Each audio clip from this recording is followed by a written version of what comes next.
Баршаңызға сәлем, менің каналыма қош келдіңіздер. Мен бүгін сіздермен үй жағдайында қызыл ірімшіктің қалай жасалатынын көрсететін боламын.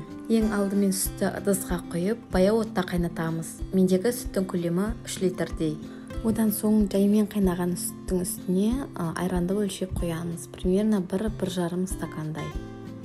Негізі сүттің көлеміне қарай қосамыз айранды. Егер сіздің сүтіңіздің көлемі көп болатын болса, айранды да кішкене көптеу қосасыз.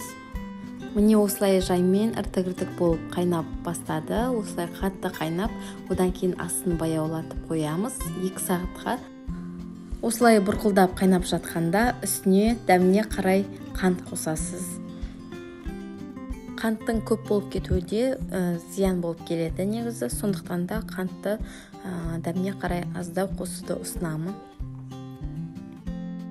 Міне ірімшігімізді 2 сағат көлемінде осылай баяу отта қайнатамыз.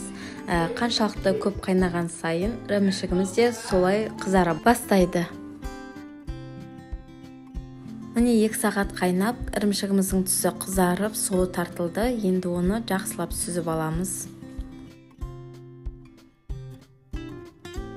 Міне суын жақсылап ағызып, сүзіп алғаннан соң бетін жақсылап жабамыз, және де үстін бір затпен, қатты затпен бастырып қоямыз.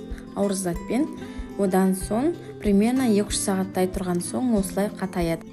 Қазақша десертіміз дайын, ешқандай қоспасыз, ешқандай бояусыз, таза табиғи ингредиенттерден жасалған, өте дәмді болып шығады. Сіздерге де жасап көруге ұсынамын. Егер де менің рецептім сізге ұнаса, лайк басып каналыма жазылуды ұмытпаңыз.